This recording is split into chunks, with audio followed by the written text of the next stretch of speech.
디모데전서 4장 2절에 보니까 성경은 화인 맞은 양심이다라는 그런 표현을 쓰고 있습니다. 여러분들이 잘 알겠지만 이 화인 맞았다는 것은 그 인두를 너무나 뜨거운 그 불에 지져가지고 그걸로 사람한테 대면은 처음에는 엄청나게 고통스럽고 아프고 상처가 나지만 그것이 심해지면은 자꾸 그것을 지져지게 되면은 그게 마비가 되죠. 그래서 아픈 줄을 모릅니다. 그런 것처럼 화인 맞은 양심이다. 저 사람은 양심이 화인 맞은 양심이다 라고 하는 것은 그 사람의 양심이 전혀 느끼지 못하는 사람이에요. 그 화인 맞은 사람. 그래서 죄를 짓고도 죄인지도 몰라요. 어떻게 저렇게 뻔뻔하냐? 그 사람은 몰라요. 죄를 짓고도 뉘우치지도 않습니다. 죄를 짓고도 후회도 안 하고요. 그 화인 맞은 양심을 가진 사람은 더더구나 회개도 하지 않습니다. 그래서 그 사람들이 점점 더 심한 죄를 계속해서 저지르게 되는 양심의 상태를 이야기해서 화인 맞은 양심이다. 이렇게 저희들은 알고 있습니다. 이 양심이 그렇게 되면 세상이 어떻게 되겠습니까? 도덕적으로나 윤리적으로 아주 심각한 부패, 썩어짐이 또 타락함이 이어지겠죠. 지금 여러분과 제가 살고 있는 이 시대가 점점 그런 시대로 치닫고 있다는 겁니다. 그렇기 때문에 양심의 회복이 아주 시급한 때고 절실한 때입니다.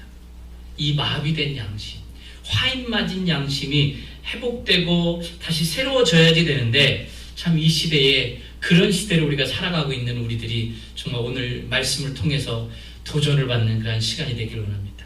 오늘 보고자 하는 이 본문 42장 말씀, 그동안은 요셉에 대해서 정말 쭉 나오다가 요셉이 이제 국무총리가 돼서 이게 멋지게 펼칠 부분에 나오는데, 근데 갑자기 요셉의 10분의 형들에 대해서 다시 그 화제가 바뀝니다. 근데 왜 10분에게 그 초점, 카메라가 그쪽으로 지금 비춰져 있느냐? 왜냐하면요, 이 10분의 이 형님들이 나중에 이스라엘이라고 하는 하나님의 나라를 만들게 되고요. 또 여러분들이 잘 알다시피 그 나라의 기초가 되는 이스라엘의 12지파의 조상이 되기 때문입니다. 이렇게 못됐는데, 이렇게 양심이 마비된 사람들인데 어떻게 12지파의 조상이 될 수 있느냐? 그 말씀을 오늘 여러분과 제가 오늘부터 한 절 한 절 말씀을 통해서 나누고 깨닫고 참으로 우리가 알아가는 그런 귀한 시간이 됐으면 좋겠습니다. 지금 요셉이 총리가 됐죠. 여러분들이 아시다시피 그동안에 너무나 서럽고 아프고 힘들었고, 어쩌면 인생이 그렇게 꼬여도 트위스트 꼬이듯이 그냥 계속 꼬일 수 있을까 할 정도로 꼬였는데 정말 총리가 되었습니다. 근데 지금 이 10명의 형들과 요셉에 관련된 그 문제를 풀어야 되는 그런 시점이 왔습니다. 그 10명의 형제들, 여러분들이 너무나 잘 아시다시피 그들은 참으로 한 어린 소년을 유괴해가지고 무참하게 죽이려 했고요. 죽인 거나 뭐 별반 다름없이 노예로 팔아넘긴, 지금으로 얘기하면 인신매매범이었습니다. 그들이 영원히 부패했다고 할 수도 있고 신앙이 타락했다고 할 수도 있고 양심이 무뎌졌다고도 이야기할 수 있습니다. 하여튼 뭐 극악무도한 범죄를 저질렀죠. 근데 바로 그 사람들을 통해서 하나님은 이스라엘의 새로운 나라를 건설하겠다라는 그런 커다란 과제가 있다라는 겁니다. 그래서 그 이유로 인해서 오늘 저희들이 볼 42장부터 45장까지 이 형님들에 대해서 이렇게 쭉 나옵니다. 그들에게 초점을 맞춰져 있습니다. 과제는 이 무너져버린 그 양심의 회복을 어떻게 할 것이냐라는 겁니다. 어떻게 변화시켜 갈 것이냐, 어떻게 저들을 끌어내 올 것이냐라는 거죠. 어떤 방법으로 도대체 화인 맞은 양심, 마비된 양심을 깨우쳐서 회개에 이르기까지 할 수 있느냐가 샅샅이 기록되어 있습니다. 42장부터. 우리 하나님의 최대의 관심사는 뭐냐 하면은 이 영혼의 삶입니다. 어떻게 먹느냐, 어떻게 살았느냐, 이 형님들에 대해서 그것이 관심 있는 게 아니고 하나님은 이 형님들에 대해서 그 영혼이 어떤 상태냐, 그것이 가장 중요합니다. 어떤 상태에 있느냐, 죄를 지었다면 어떻게 회복시켜야 할 것이냐, 그것이 지금 42장의 하나님의 최대의 관심사입니다. 그렇다고 하면 여러분과 저도 마찬가지겠죠. 영혼의 세계가 어떤 상태에 놓여 있는가가 하나님의 관심 상태인데, 그래서 하나님은 여러분과 저 우리 한 사람 한 사람에게 관심이 있다는 거죠. 너무나 하나님께서 불꽃 같은 눈으로 관찰하고 있습니다. 자, 오늘 본문 42장 1절로 23절 말씀까지인데요. 8절까지만 우리가 한 목소리로 합독하도록 하겠습니다. 우리 다 같이 42장 1절입니다. 그때에 야곱이 애굽에 곡식이 있음을 보고 아들들에게 이르되 너희는 어찌하여 서로 바라보고만 있느냐.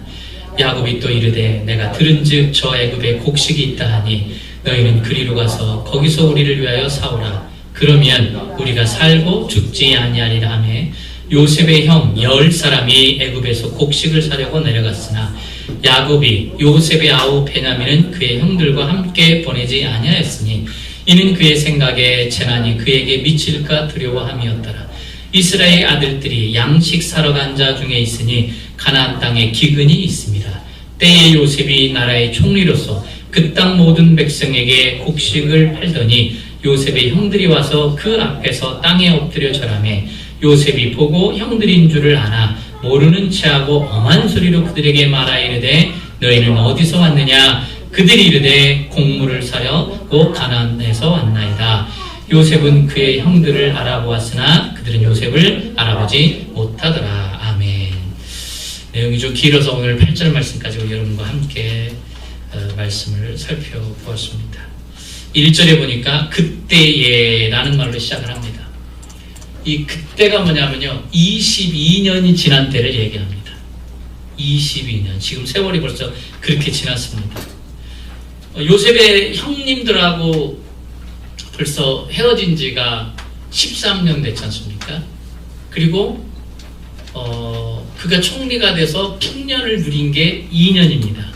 그리고 지금 만난 상태가 흉년이 지난 지 2년 된 상태거든요.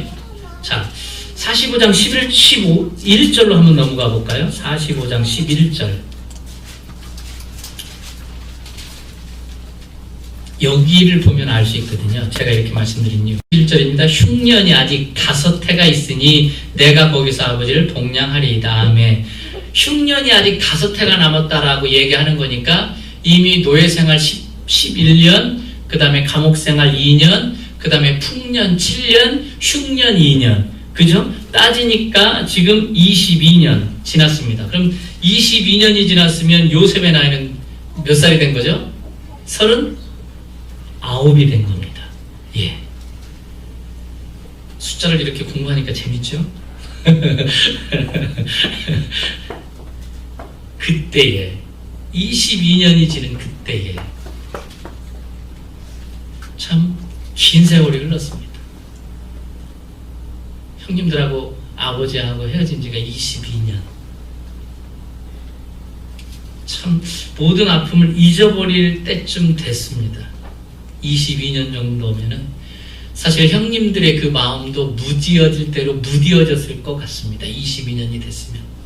근데 그 22년이라는 역사가 지나고 나서 이 하나님이 어떻게 하시는지를 우리가 한번 살펴보고자 합니다. 자, 1절을 다시 보시면요, 야곱이 아들들한테 이야기하는 내용이 나옵니다. 야곱이 애굽에 곡식이 있음을 보고 아들들에게 이르되 너희는 어찌하여 서로 바라보고만 있느냐. 왜 바라보고만 있느냐? 왜냐면요, 2년 동안에요, 물 한 방울, 비 한 방울 볼 수가 없었어요.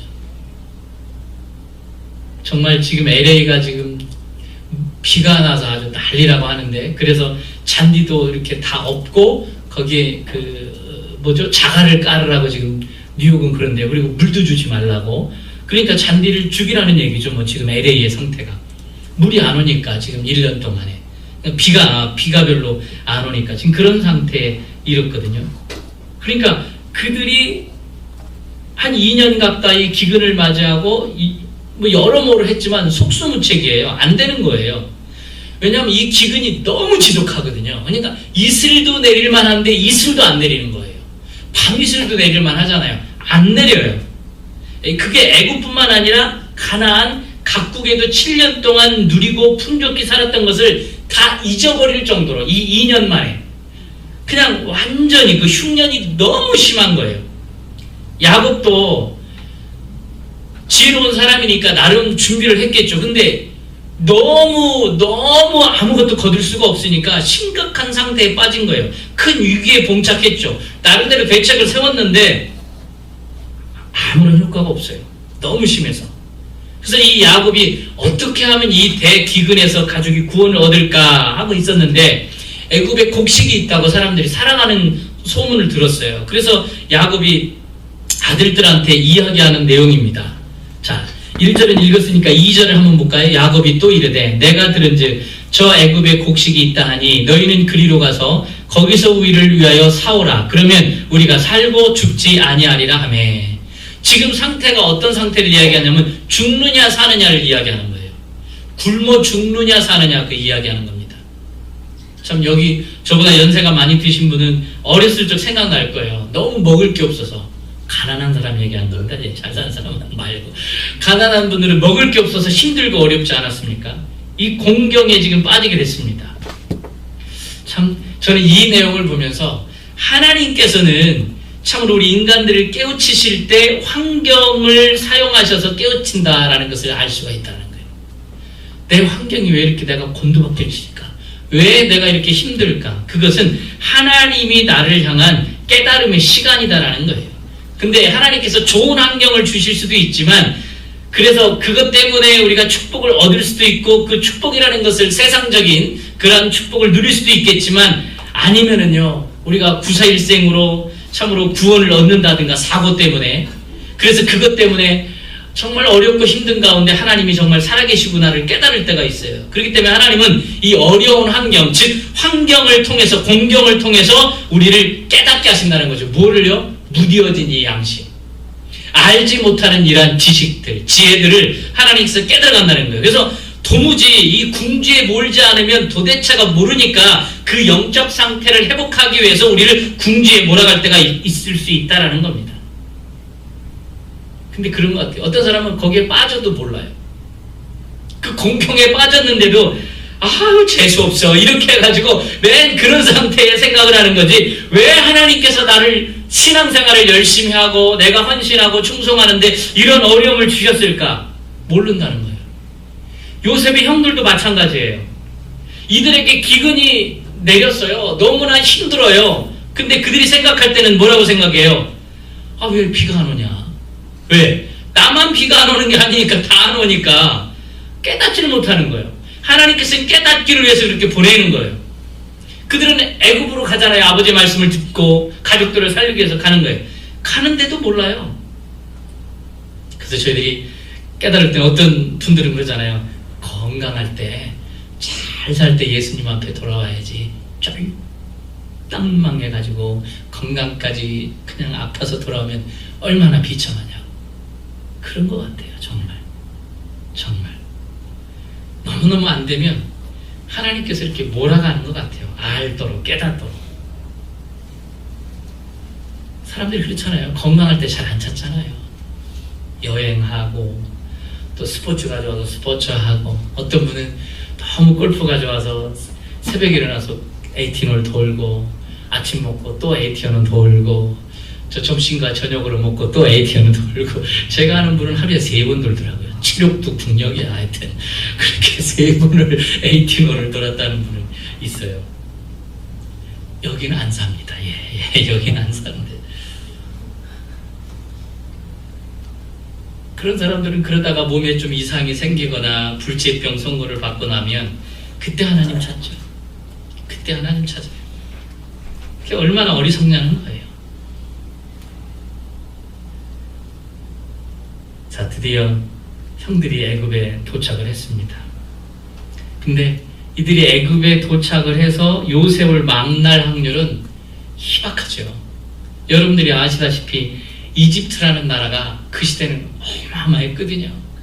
세계에서 최강대국이었거든요. 그러니까 그 땅이 어마어마하게 넓었어요. 큰 나라였습니다. 이 41장 56절 57절을 보시면 제가 한번 읽어보겠습니다. 온 지면에 기근이 있음에 요셉이 모든 창고를 열고 애굽 백성에게 팔세 애굽 땅에 기근이 심하며 각국 백성도 양식을 사려고 애굽으로 들어와 요셉에게 이르렀으니 기근이 온 세상에 심함이었더라. 그러니까 애굽 전역에서 그 모든 곡식들을 파는 게 이루어지고 있었어요. 또 아주 중요한 곳에 그냥 군데군데 있었겠죠. 근데 요셉이 일일이 그곳에 다 다니면서 팔 수 없잖아요. 관리할 수 없잖아요. 근데 요셉이 형제들을 만났어요. 이것이 우연일까? 하나님이 그렇게 인도하신 거죠. 여러분들이 아시는지 모르겠지만 성경만큼 권위는 없지만 그 마드리시라는 그런 책에 기록된 내용에 보니까요. 요셉의 애굽의 총리가 되고 이제 풍년이 지나면서 요셉은 알고 있었죠. 각국에서 이제 모든 곡물들을 사러 올 것이다. 그리고 가나안 땅에서도 내 형님들도 찾아올 거라는 그런 생각을 하고 있었겠죠. 그래서 그 구하러 올 줄 알고 그 시대에 그 이방인들, 즉 애굽 사람이 아닌 그 다른 나라 사람들이 구하러 올 줄을 알고 세 가지를 지켜야 된다고 요셉이 공포를 했다고 합니다. 첫 번째로는 뭐냐? 가족의 직계가 와야 된다. 종들이 오면 안 줬어요. 그러니까 종들이 얼마나 많아요. 그렇기 때문에 종들이 오면 안 돼. 직접 오라 이거야. 내가 아버지가 오던 그 집안의 대표한 아들이 오던 한 가족에 한 사람만 오게 돼 있거든요. 그래가지고 그 가족이 오게 한 거예요. 종들은 절대 안 된다. 자, 두 번째, 한 사람이 오는데 곡식을 실을 짐승은 한 마리밖에 안 된다. 그러니까 여러분들이 생각하다시피 왜 10명이 다 갔을까? 저는 그 생각도 해봤거든요. 10명이 다 간 이유는 10명이 다 결혼했잖아요. 가정이 다 있잖아요. 그러다 보니까 그 한 사람 한 사람이 다 가야 되는 상황이에요. 다 먹고 살려면. 근데 거기에 따라서 한 사람이 하나의 짐승밖에 데리고 갈 수 없었기 때문에 10명이 다 가야 되는 거예요. 그리고 세 번째는요. 그것을 어기면 사형이에요. 무섭죠? 전쟁이 일어나니까 그 곡물 때문에 전쟁이 일어난 상황인데 뭘 안 할 수 있겠어요? 그냥 그 즉시 사형이에요. 재판도 필요 없었어요. 그 어기면 사형이에요. 근데 여기에 보면 이 베냐민만 남긴 10명을 야곱이 다 이제 보내게 되죠. 왜냐하면 또 이렇게 했던 이유가 있어요. 왜 그러냐면 곡식을 사재기 하는 사람이 있었을 거 아니에요. 돈이 많은 사람. 그러면 내가 짐승을 20마리, 30마리, 100마리 가져가면 얼마나 많은 곡식을 사올 수가 있겠어요? 그것을 지혜로운 요셉이 그것을 미리 딱 차단한 거예요. 사재기 안 된다. 그쵸? 그 다음에 또 하나. 참 우리 머리가 좋은 사람이 많은 대파는 거를 많이 할 수 있다는 거죠. 싹 다 사가서 자기네만 먹을 수 있지만 사가서 또 10배, 20배. 여러분들 야구장이나 축구장 가보셨습니까? 표가 없어서 그 앞에 가면 싹 이렇게 와서 필요하십니까? 이렇게 물어봅니다. 제가 축구를 좋아해가지고 한국에서 그럼 2배 10만원 5만원짜리가 10만원이래. 아이고야 이런 도둑놈이 있나 싶은데 어쩌겠어요. 축구는 봐야 되겠고 야구는 봐야 되겠고 그렇게 되는 거죠. 요셉이요 거기까지 생각을 한 거예요. 그런데 가장 중요한 건 요셉의 내심에는 자기 가족들을 자기가 만나야 하겠다는 거예요. 그래서 어디까지 또 이 지혜롭게 했냐면요 국경지대에 검문소를 설치했다고 합니다. 그래서 너는 어느 나라 사람이냐, 어디서 왔느냐, 이름은 그것까지 다 적어놓은 거예요. 그래서 그러면 이게 성경에 기록되어 있지 않지만 제가 볼 땐 제가 요셉이라면 보고해 그랬을 것 같아요. 자, 이름이 루벤, 시므온, 레위, 유다, 갓 이런 님이 줄줄줄줄 나오면 나한테 보고해라. 너 그냥 말을 타고 직접 달려와라. 그냥 정신없이 먹지도 말고 달려와라. 그랬을 것 같아요. 드디어 낯익은 얼굴들이 눈에 띄었습니다. 수염을 기른 털보 10명이 나타났죠. 얼굴들은 늙었겠죠. 22년 후인데. 근데 요셉이 봤을 땐 분명히 나의 형님들이었습니다. 제일 앞에 서 있는 아주 키가 크고 훤칠하고 잘생긴 미남 루벤 형이 있었고요. 그 뒤에 아주 뾰족한 턱을 가지고 승질이 아주 나쁜 시몬 형이 있었고요. 또 얼굴에 또 상처 자국이 어려서부터 있었던 레위 형이 있었고, 누가 봐도 체격이 그냥 삼손과 같은 유다 형이 있었고, 갓이 있었고, 또 마셀이 있었고, 납달리가 있었습니다. 틀림없는 자기 형들이었어요. 한눈에 다 알아봤습니다. 근데 그들은 야곱이 눈앞에 있는데 야곱을 못 알아봅니다. 왜요? 17 뭐라 그럴까요? 그냥 17 정도 되면 얼굴에 여드름이 그냥 바글바글 많았을 것 같아요. 그 여드름 투성이었던 요셉이 39이 된 거예요. 근데 전 그런 생각을 해봤습니다. 그렇다고 못 알아볼 수 있을까? 못 알아볼 수밖에 없었던 것 같아요. 왜냐면 이미 총리로 앉아있으리라는 상상을 못했을 거 아니에요. 노래로 팔았는데. 그 다음에 또 하나, 그 나라 말이 너무나 유창한 거예요. 그러니까 영락 없이 저 사람은 애굽 사람이다. 애굽 사람이다. 그렇게 이야기할 수 있잖아요. 여러분들 중에도 1.5세 분들 중에도 영어 발음 들어보면 와, 미국 사람 같구나. 예, 우리 은상이 엄마도 영어 발음이 기가 막히잖아요. 예, 뒤통수만 보면 미국 사람이지 얼굴 봐야지 한국 사람이구나. 이렇게 워낙 퍼펙트하고 영어를 잘하니까 영어 또 단어도 얼마나 멋있는 단어만 또 쓰는지. 우리 같은 1세들은 참 힘들어요. 예. 그러니까 알 수가 없는 거죠. 그 나라 말이 너무 유창하고 감히 총리에 앉으라고 상상도 못했고, 또 하나 애굽 사람들은 역사학적으로 보면 뭐를 싫어한다고 그랬죠? 털 싫어합니다. 그래서 머리를 밀었습니다. 시험도 밀었어요. 싹 다. 여러분들이 영화를 보면 왜 그 머리들을 밀었는지 아시냐면 그 애굽 사람들은 털을 혐오했어요. 그렇기 때문에 머리털, 코털, 턱털, 예, 싹 다 밀어버리고, 그러니까 여기에 털이 있으면 안 돼. 그냥 깨끗하니까 설마 저렇게 하고 있는데 저게 요셉? 상상도 못한 거예요. 자, 요셉은 시치미를 뚝 떼고 어디서 왔냐고 이야기합니다. 자, 6절입니다. 42장 6절, 7절, 8절. 우리 같이 읽어볼까요? 6절부터. 때에 요셉이 나라의 총리로서 그 땅 모든 백성에게 곡식을 팔더니 요셉의 형들이 와서 그 앞에서 땅에 엎드려 절하매 요셉이 보고 형들인 줄을 아나 모르는 체하고 엄한 소리로 그들에게 말하 이르되 너희가 어디서 왔느냐? 그들이 이르되 곡물을 사려고 가나안에서 왔나이다. 요셉은 그의 형들을 알아보았으나 그들은 요셉을 알아보지 못하더라. 아멘. 자, 여기 놀라운 사건이 벌어지죠.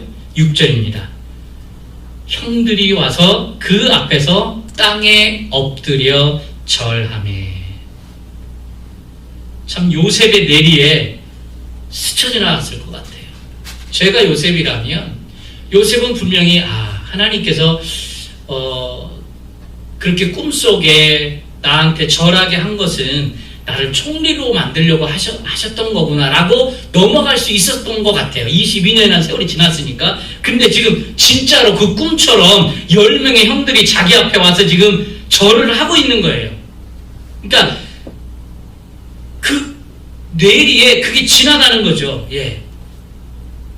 말하자면 그 remember, 상기가 되는 거예요. 그 영어 성경에 보니까 remember라고 돼 있다. 상기가 되는 거예요.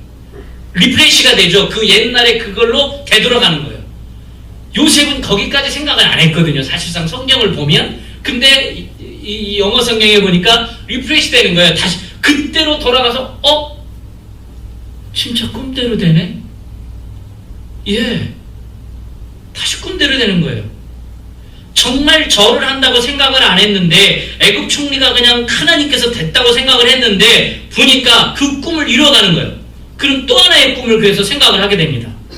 37장 10절을 보시면 창세기, 그가 그의 꿈을 아버지와 형들에게 말하며 아버지가 그를 꾸짖고 그에게 이르되 내가 꾼 꿈이 무엇이냐? 나와 내 어머니와 내 형들이 참으로 가서 땅에 엎드려 내게 절하겠느냐?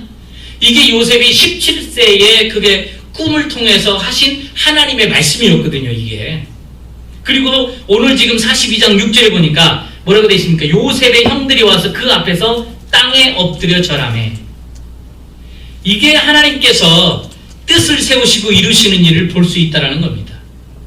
창세기 1장은 어떤 겁니까? 여러분들 아시다시피 성경 전체를 한 장으로 요약을 하면 창세기 1장이에요. 창세기 1장이 그렇게 중요합니다. 하나님께서 말씀하시고 하나님께서 보기에 아름답게 되었다라는 것이 창세기 1장에 계속 반복해서 기록이 되어 있어요. 그건 뭐냐면 하나님께서 뜻하신 것을 말씀하시고 하나님께서 이루시고 그리고 하나님께서 이루신 것을 보시고 하나님께서 기뻐하신다. 그런데 성경을 보면은요, 하나님께서 이루는 데 있어서 사람마다 과정이 다 달라요. 여러분도 자르고 저도 자르고 여러분들이 아내와 여러분들의 남편과 여러분들의 자녀들도 우리가 하나님께서 이루어가는 과정이 다 달라요. 똑같게 생각하다 보니까 우리가 힘든 거예요. 똑같게 생각하니까 생각의 차이가 벌어지는 거예요. 그래서 왜 나하고 다르냐라는 거지. 다를 수 있어요. 다르다고 틀린 게 아니에요. 그냥 다른 것 뿐이지. 이 요셉의 생애, 특히 이 요셉은요, 하나님이 이루어가는 흔적이 전혀 없는데도 하나님은 이루어가고 계셨다라는 거예요. 요셉은 도대체가 안 보였어요. 하나도. 우리가 여기서 알아야 될 건 뭐냐, 하나님께서 요셉이 원하는 것을 이루어서 일을 하시는 게 아니라 하나님의 뜻하시는 것을 요셉의 생애를 통해서 이루어 가신다라는 겁니다. 우리는 다들 그러잖아요. 내가 좀 뭐가 좀 이렇게 되게 해달라고. 우리가 하나님을 믿는 이유도 내가 잘 되려고. 그럼 이거 미신이에요. 우리가 하나님 뜻대로 삶을 살 때 하나님께서 주시죠. 왜 안 주시겠습니까? 여러분들이 고백하는 거. 그러나 우리가 그것을 하나의 우상처럼 하게 나만 잘 되게 해달라고, 우리 자식 잘 되게 해달라고, 우리 부모 잘 되게 해달라고, 그래가지고 원하는 것을 들어달라고 돈 내고 빌고 엎드려서 또 빌고. 이 아시안 국가에서 얼마나 그렇게 많이 합니까? 하나님 자녀는 그렇게 하는 게 아닙니다. 하나님의 그 뜻을 나의 삶 속에서 펼치시는 일을 하시는데, 그 과정에 있어서 우리가 볼 때 버림받은 사람처럼 착각하게 될 수도 있어요. 나는 왜 이렇게 하는 것마다 안 되고 힘들고 어려우냐? 여러분들 요셉의 생애를 보시면 하나님이 분명히 꿈에 2번으로 강조하면서 말씀을 하셨어요. 2차례 같은 대항을 주신 거예요. 그건 확실하다는 증거예요. 그런데 사람이 볼 때는 이루어져가는 과정이 전혀 없어요. 인생이 그렇게 꼬여도 트위스트 꼬이듯이 그렇게 꼬일 수가 없어. 안 돼도 그렇게 안 될 수가 없어.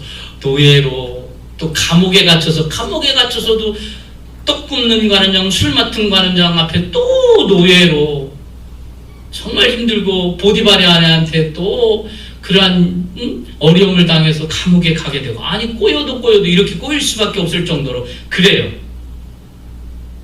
근데요, 하나님께서는 하시는데 장애물이 안 된다는 거예요. 왜요?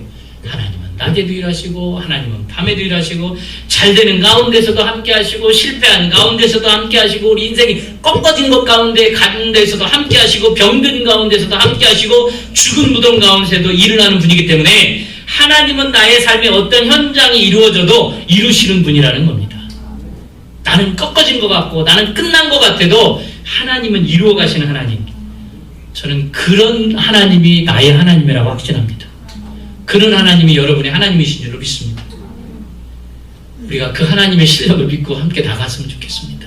나는 안 되는 것 같아도 소망을 품고 갔으면 좋겠습니다. 형통한 믿음을 갖고. 오늘 우리가 본 이 42장의 현장이 얼마나 신비로운 하나님을 하나님으로 보여주시는 장면인지 몰라요. 6절에 그 형들이 요셉 앞에 와서 엎드려 절했더라. 20여 년 전에 하나님께서 하신 말씀을 지금 이루신 거예요. 우리 삶 속에 일하고 계신 하나님.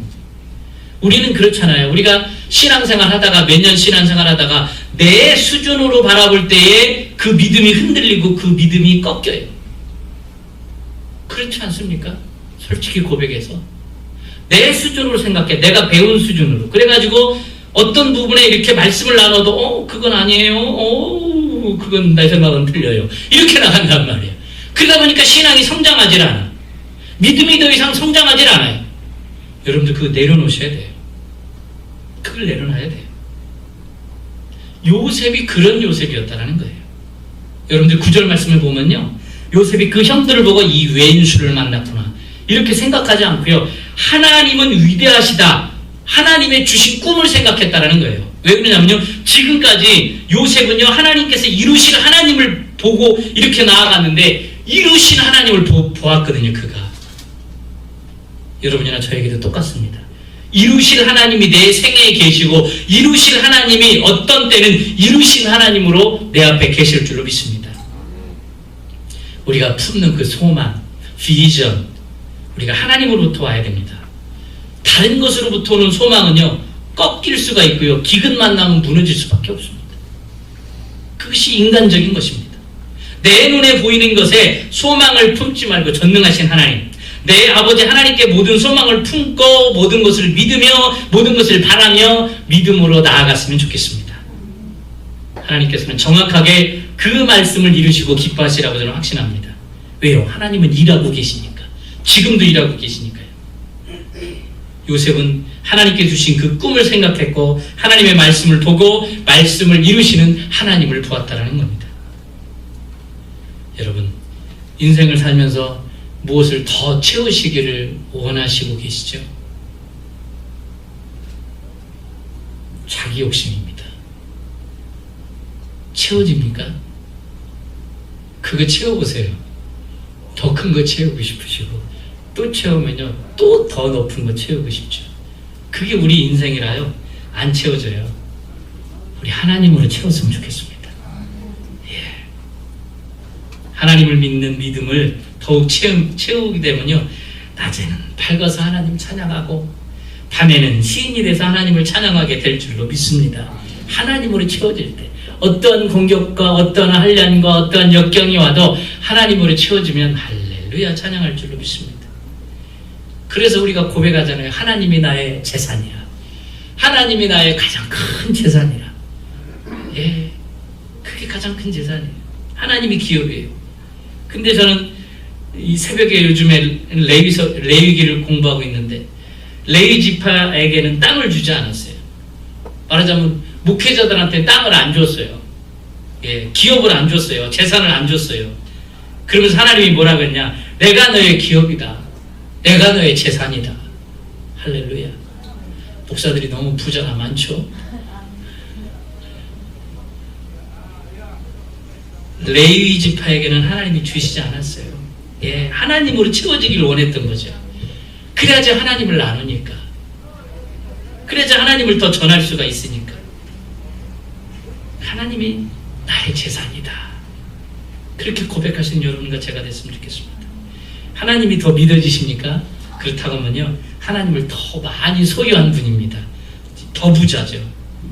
그분이 진정한 재산을 가진 부자인 줄로 믿습니다. 하나님의 손길이 전혀 나타나지 않아도요, 전능자 하나님은 지금도 일하고 계시다는 거예요. 내가 깨닫지 못해서 그렇죠. 일하고 계세요. 여러분들 좋은 기계들은 소리가 나나요? 저도 똥차를 끌어봤지만 참 요란해요. 창문을 그렇게 세게 꽉 닫아도 그렇게 소리가 그렇게 잘 들리더라고요. 근데 좋은 기계, 참 좋은 차들은 엔진 소리가 하나도 안 들려. 어휴, 역시 달라. 이런 고백이 나오잖아요. 좋은 기계일수록 돌아가는 소리가 안 나요. 우리 하나님이 일하시는데 소리가 전혀 안 나요. 할렐루야. 하나님은 지금도 나를 위해 일하는데 소리가 안 나는 것 뿐이에요. 내가 듣지 못하는 것 뿐이에요. 근데 하나님은 나를 위해서 지금도 열심히 일하고 계시다라는 겁니다. 여러분이라잖아. 하나님만이 우리 재산이 됐으면 좋겠습니다. 이 시간도 하나님은 말씀하시고 일하시고 계시다. 18절 보니까요. 나는 하나님을 경외하나니 너희는 이같이 하여 생명을 보존하라. 나는 하나님을 경외한다. 나를 감옥에 넣을지라도 나는 감옥에 있었던 게 아니라 천지를 지으신 하나님과 함께 있었다. 나는 애굽에 올 때에도 노예로 온 것이 아니라 하나님과 함께 애굽으로 나는 온 사람이다. 내 인생에 캄캄한 길 같지만 나는 낮보다도 밝으신 하나님과 함께 인생을 산 사람이다. 그래서 나는 여호와를 경외한 사람이다. 저는 이 고백에 얼마나 큰 도전이 되는지. 나는 여호와를 경외하는 사람이다. 이 고백만큼 엄청난 고백이 없는 것 같아요. 그러니까 노예 생활 가운데에도 감옥 생활 가운데에도 그 힘든 가운데에도 그는 승리할 수 있었다는 겁니다. 왜요? 하나님을 붙잡았기 때문에. 나는 여호와를 경외하는 사람이다. 저도 이번에 이제 교회 이전을 놓고 하면서 참 물질도 많이 필요하더라고요.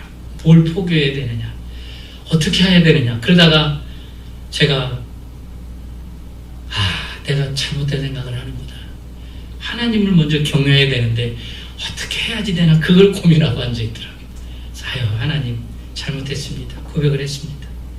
하나님을 붙잡는 사람, 누가 내 인생의 주관자인 줄 아는 것을 아는 사람이 진짜 복받은 사람인 줄로 믿습니다. 하나님의 인도에 가실 줄로 믿습니다. 창세기 마지막에 최고의 인물은 저는 요셉이라고 여러분들 앞에 감히 자신 있게 고백합니다. 왜요? 요셉이 고백해서 나는 여호와를 경외하는 사람이다. 우리 함께 고백하고, 자기 이름 대면서 나는 아무개는 여호와를 경외하는 사람이다. 우리 함께 고백합니다. 요셉은 여호와를 경외하는 사람이다. 예, 여러분들 힘들고 어려울 때에 주님, 저는 여호와를 경외하는 사람입니다. 하나님 인도해 주세요. 그렇게 고백하는 저희들이 됐으면 좋겠습니다. 요셉을 그렇게 믿음으로 살도록 해주셨던 하나님이 나의 하나님입니다.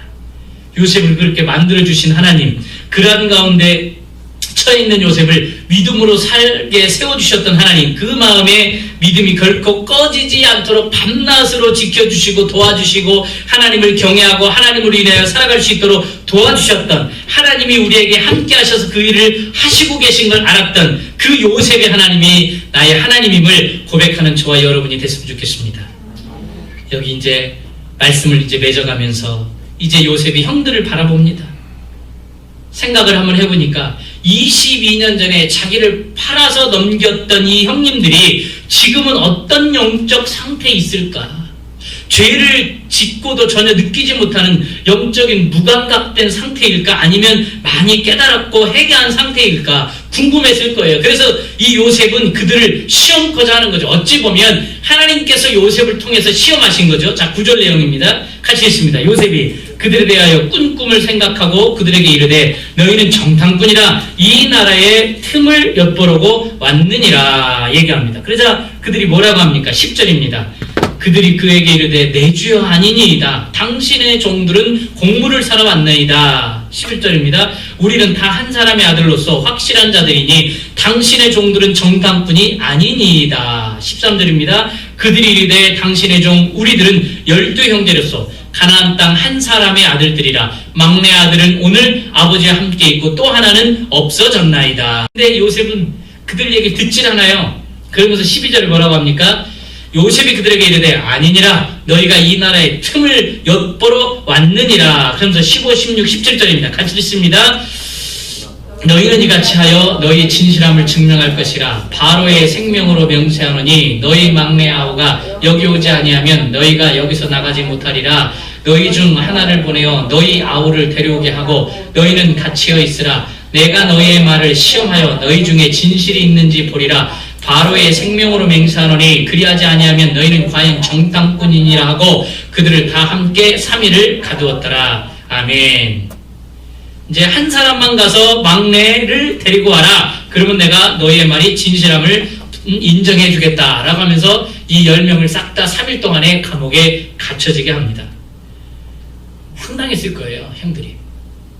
왜냐하면 먹을 게 없어서 굶주려서 그래서 온 거잖아요, 진짜로는. 근데 자기들을 스파이로 몰아가는 거예요. 어떻게 보면 은근히 요셉이 보복하고 있는 게 아닐까. 이것들이 말이야 3일 맛만 봐라 이럴 수도 있는데, 사실 요셉의 성품이나 삶을 고려해 볼 때는 그게 진짜 이유는 아닌 것 같고요. 친동생을 보고 싶어서의 이유도 있고요. 가장 큰 이유가 있습니다. 그 가장 큰 이유가 뭘까요? 그 형님들이 지금 뭐라고 얘기하죠? 그 형들이 우리는 확실한 자라는 거예요. 그죠?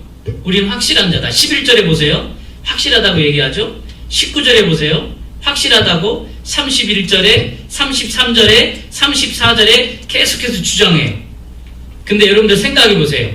요셉 앞에서 그들이 정말 이 확실하다는 뜻이 정직하다는 뜻인데 정직하다고 말을 할 수 있겠느냐라는 거죠. 진짜 당신들이 정직합니까? 요셉이 알고 있는 거로는 당신들은 정직하지 못한 사람들인데 진짜 정직합니까? 당신들이 정말 회개를 뉘우쳤습니까? 그런 거죠. 생각을 해보세요. 정말 이분들이 확실한 자고 정직한 자고 회개한 자면요, 22년 전에 자기를 팔았을 때, 노예로 팔았을 때 몇 개월 후래도, 아니면 1, 2년 후래도 한국에 보면은 우리 딸을 찾습니다, 누구를 찾습니다 해서 막 10년이 넘어도 그 변한 얼굴까지 붙여가면서 자기 자녀들을 찾는 부모들을 보면 가슴이 절절해요. 진짜 제가 볼 때 어떻게 저렇게까지 할 수 있을까. 그래서 직장을 내려놓고 전국 팔도를 다 돌기 위해서 그 트럭을 하나 해가지고 트럭에 물건 싣고 다니면서 그거 파는 걸로 해서 하는 분들을 봐요. 근데요, 여러분 아시다시피 이분들이 찾으러 다녔습니까? 간 적 없습니다.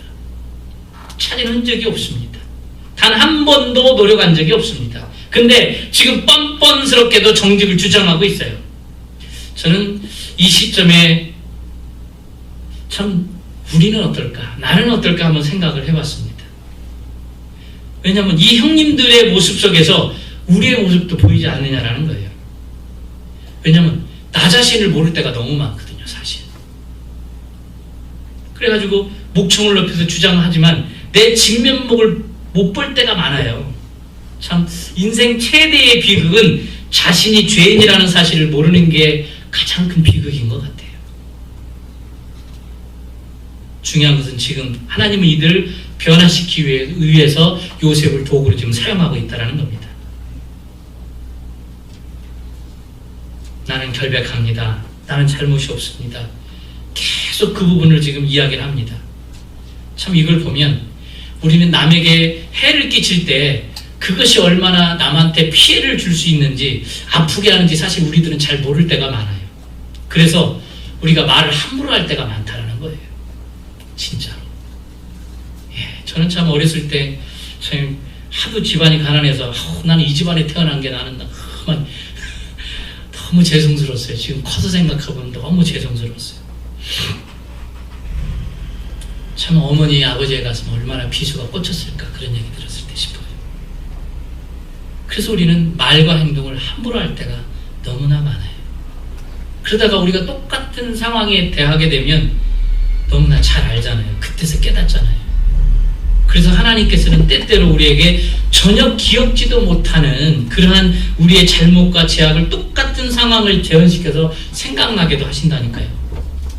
그래서 저는 오늘 말씀을 준비하면서 이 마지막에 여러분들한테 좀 고백하고 싶습니다. 혹시나 제가 지금 기억지도 못하고 생각지도 못했지만 저로 인해서, 제 말로 인해서 상처받은 부분이 있다면 용서하시기 바랍니다. 참 저는 그런 생각 가지고 한 게 아닌데 혹시나 여러분들 마음에 상처가 돼 있고 아픈 부분이 있다면 용서를 바랍니다.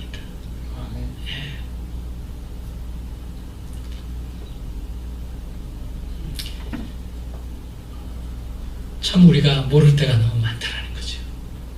내가 아내한테도 얘기하고 남편한테 이야기할 때도 우리가 화났을 때, 또 자녀들한테 혹시 그런 아픔은 있을 수 있지 않을까.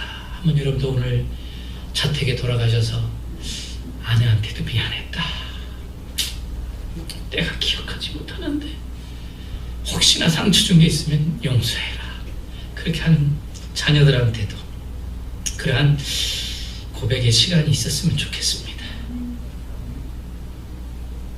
내가 느끼지 못한다고 해서 그것 자체가 나에게 문제가 없는 것이 아니기 때문입니다.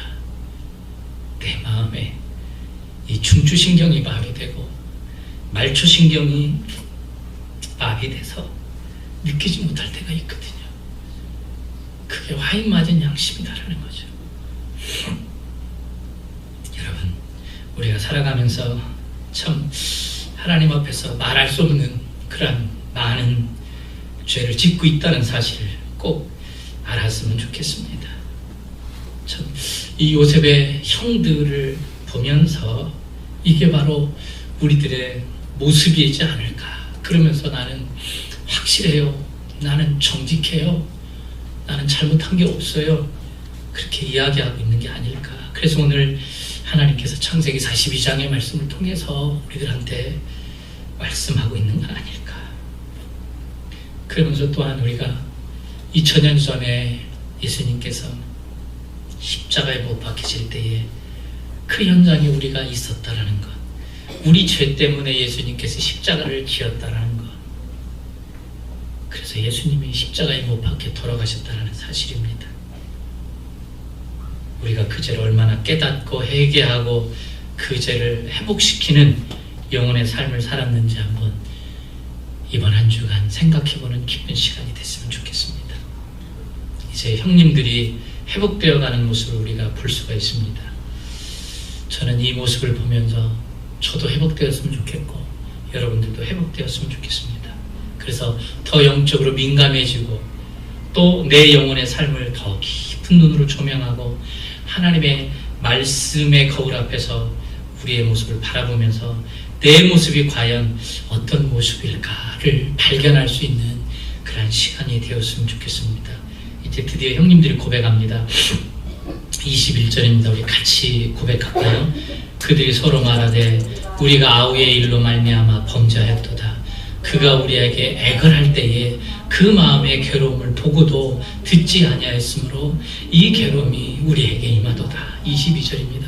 루벤이 그들에게 대답하 이르되 내가 너희에게 그 아이에 대하여 죄를 짓지 말라고 하지 아니하였더냐. 그래도 너희가 듣지 아니하였느냐. 그러므로 그의 핏값을 치르게 되었도다 하니. 아멘. 참 형들의 그 마비된 양심, 화인맞은 양심이 다시 살아나기 시작을 합니다. 22년 동안에 잠자고 있던 소리, 그래서 무뎌질 대로 무뎌지고 딱딱해지고 정말 무얼로 박아도 들어갈 수 없을 만큼 그 딱딱해진 그 양심에 이제 마비되어져 가는 그 움직이지 않는 그 소리에 양심의 소리가 다시 살아나기 시작했다는 말입니다. 형들이 내뱉은 말, 뼈아픈 고통의 고백입니다. 그것이 그 고백이 성경의 진리가 그대로 드러난 그런 현장입니다. 요셉은 우리의 성정이 똑같은 사람이지만 하나님이 그렇게 만들어 주셨습니다. 성경을 통해서 우리에게 요셉을 읽도록 한 것은요, 내가 너를 그렇게 만들어 주겠다, 그 약속입니다.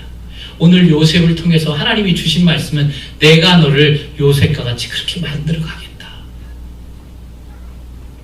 두 차례나 말씀하셨던 것은 하나님이 그렇게 우리들한테 보여주고 있는 현장이거든요. 지금 나의 현실의 현장이 어떠하든지 간에 하나님은 이루실 것을 믿고 우리 믿음으로 살았으면 좋겠습니다. 그렇게 이루어 주실 줄로 믿습니다. 더 귀하게, 더 영광스럽게, 더 하나님의 사심의 증거가 되도록 나의 생활을 그렇게 이루어 가실 줄로 믿습니다. 요셉의 하나님이 바로 나의 하나님입니다. 아멘. 우리 함께 고백할까요? 요셉의 하나님이 나의 하나님입니다. 아멘. 아멘. 지금 이 시간 여러분들이 인생의 밤에서 지금 나주로 가고 있는 시간입니다. 아무리 어두울지라도 나주로 가고 있듯이 하나님이 이루는 이 과정에 소리가 들리지 않을지라도, 요셉과 같이 현상에 아무것도 보이지 않을지라도, 내 눈에 보이는 어떤 증거가 잘 되어가는 증거로 보이지 않을지라도 하나님은 전혀 관계없이 나를 위해 일하고 계시다는 사실입니다. 반드시 나로 하여금 하나님을 찬양케 해주실 줄 믿습니다. 기도하겠습니다.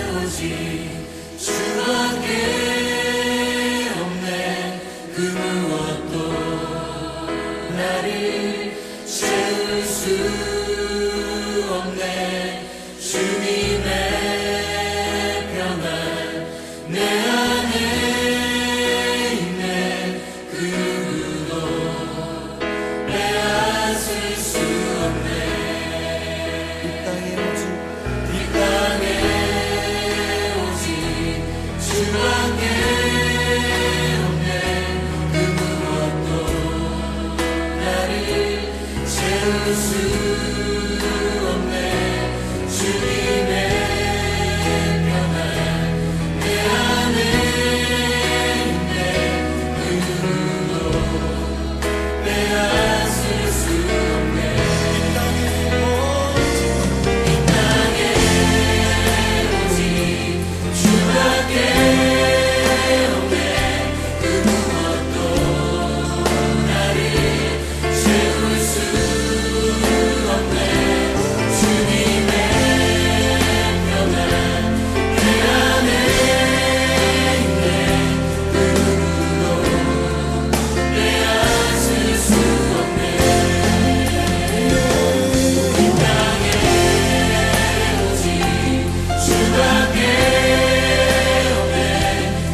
여기시고 나의 소망이시고 나의 모든 것이고 할렐루야. 네, 주님 그렇습니다. 땅만은 주와 들으셨습니다. 주님만을 위해 주다 하시는